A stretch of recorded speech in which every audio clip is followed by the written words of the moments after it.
Everyone always talks about having $1 million, $5 million, or even $10 million in retirement. But what does that mean? How much can you spend if you retire with that amount of money? That's what we're going to talk about today.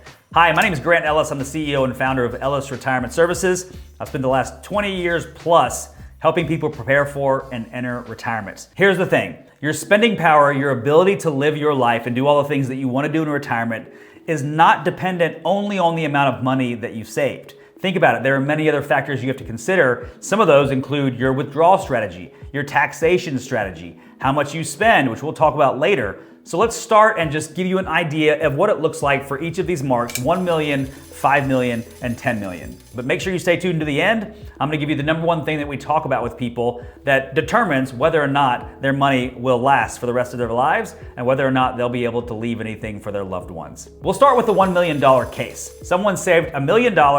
What does that look like? How much can they spend in retirement? I'm gonna give you an easy rule of thumb that you can use as a starting place to figure out how much you need to save. And just know there's much more that goes into this, so I encourage you to dig in with a financial planner or a financial advisor when the time is right. For purposes of our illustration and discussion today, we're gonna use what we call the 4% rule. A long time ago, somebody created the 4% rule based on a lot of different analysis to help people determine how much they could actually spend in retirement and make sure that that spending lasts for the rest of their lives. So today we're gonna use the 4% rule just to make it easy.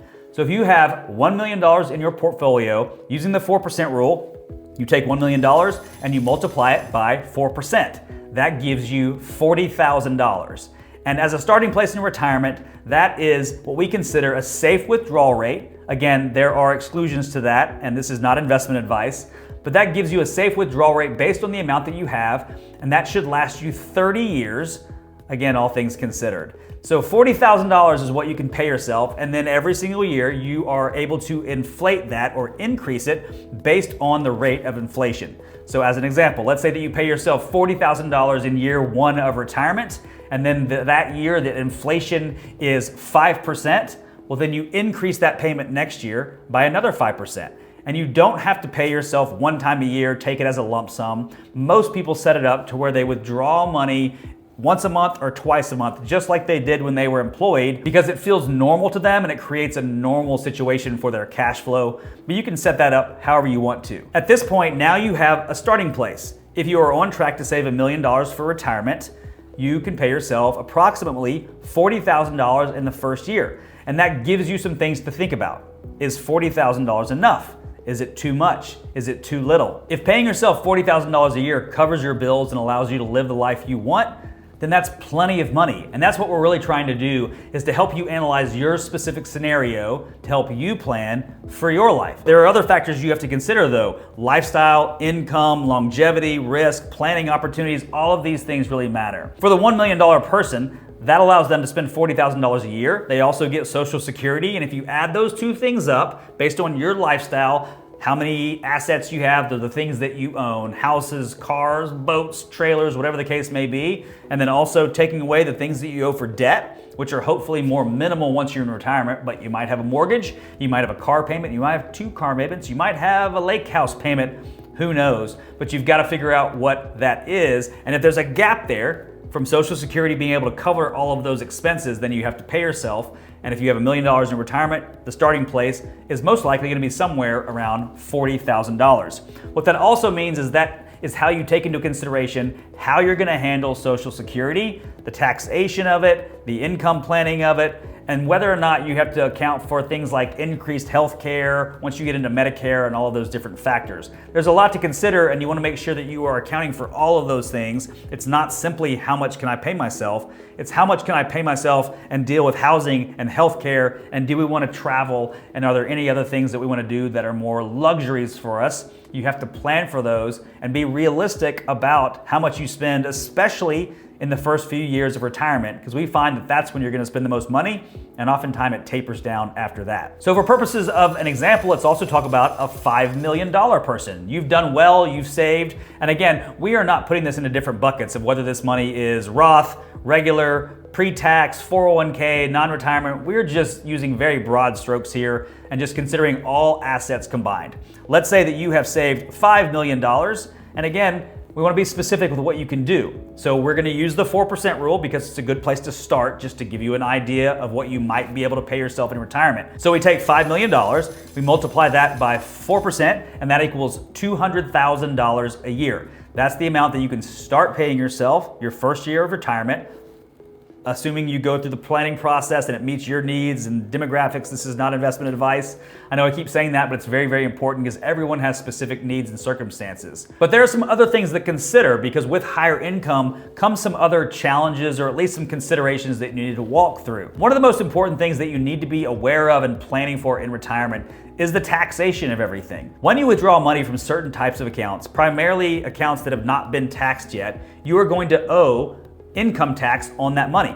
And that can push you into a different tax bracket that you might not be aware you were going to go into. So for the person who has a $5 million portfolio or amount of savings in retirement, and they determine they're going to take $200,000 out for their first year, arguably the most important piece of their financial puzzle at this point is planning for the taxation of it. Because if that money is all in, for instance, a 401k or an IRA that is pre-tax, they're going to owe income taxes on any money that they take out of that account.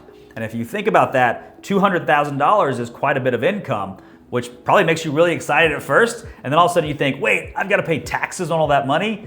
And it can really damper everything that you're thinking about in retirement in this exciting first year, being able to be in this new stage.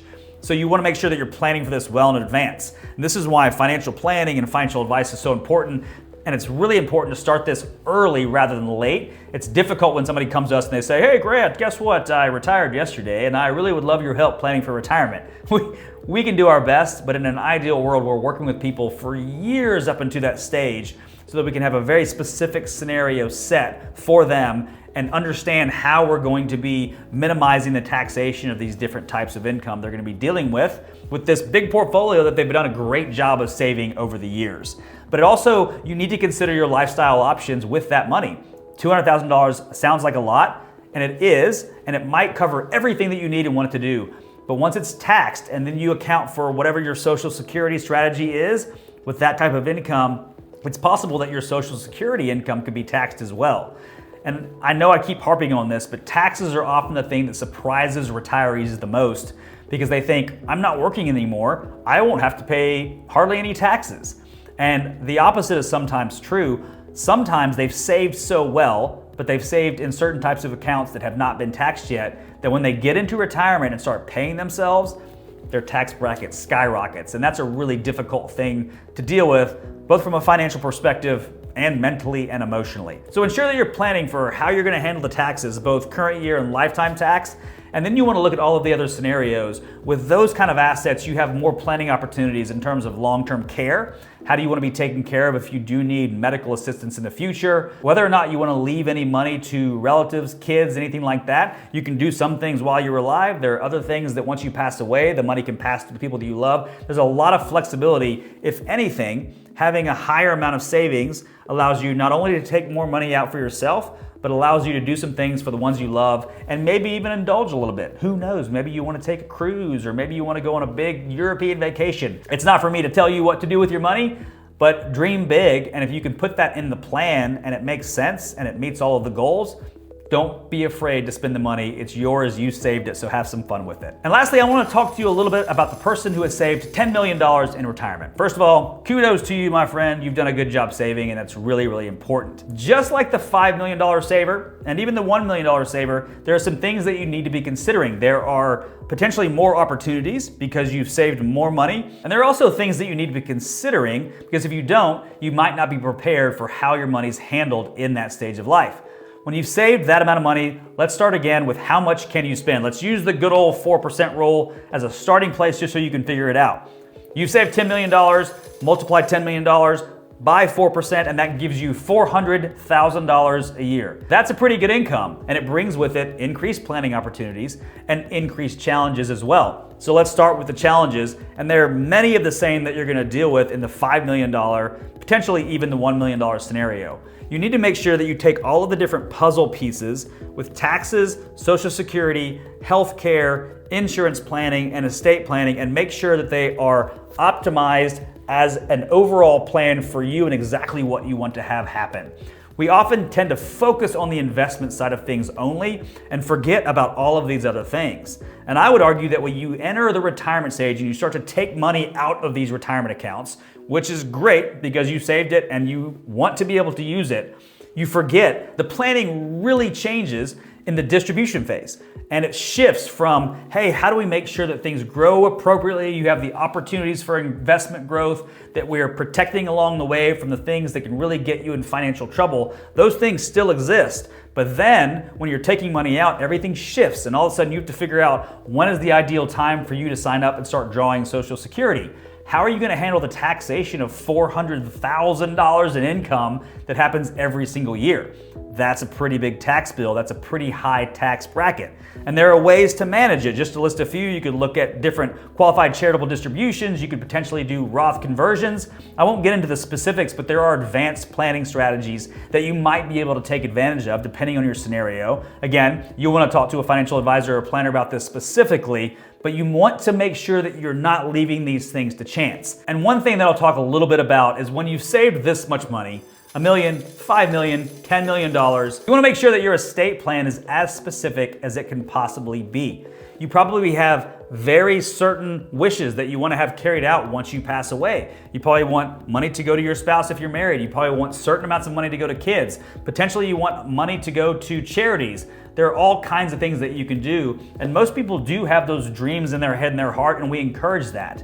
But what we find is that often people don't put a lot of effort into their estate plan. They think they need a will, which is very true, but you might need more than a will. You definitely want powers of attorney, medical directives. You might need a trust. There's a lot of advanced planning that you can do from an estate planning perspective, which is a different conversation for a different day. But I just want to encourage you that it's not just about investments. It's not just about a cash flow. All of these scenarios are good scenarios of people who've saved a lot of money, and they need to be very specific that they keep as much as they possibly can and plan for the rest so that it takes care of them, their needs, wants, their desires, and their goals while they're alive. And if possible, if they want to, when they do pass away, it takes care of their family members as well. It's amazing what you can do when you put a plan in place and then tweak that plan along the way as life changes and as your needs and your wishes and your wants change. So I encourage you to reach out to somebody. You can reach out to us if you want to. But I also want to mention, before I said there's the number one thing. It's the first thing we talk to every client about when we get into a financial planning process with them. And that is what we call your number. This is the place to start before you look at anything else. And this, when we say your number, it is the amount of money that you want to live on every single month for the rest of your life. It's the starting place. Many people have a loose budget or they have an idea. We need to know hard data, because what we're gonna do is start there and build the entire plan off of your number. And when I say your number, I'm not talking about the ramen noodle number. I'm not talking about the, hey, if we had to, we could sleep on the couch and we could sell all our furniture and yeah, we could just, eat ramen noodles. I'm not talking about the budget that I was on when I lived with 4 guys in college. We want to know your number for how you're actually going to live your life and even how you want to live your life. It's our job to take that information and to help you plan for it. So if I could give you one piece of advice today, it would be start there, start somewhere, start with your number. And if you want to talk more about it or need any other help, feel free to reach out to us. You can reach us at ellisretirement.com. There's a little button at the top where you can actually schedule a free call. We can chat about it. I love talking to people, meeting new friends, and hearing new stories. And if we can help, we will. So feel free to reach out. Hope this was helpful, and we will see you next time.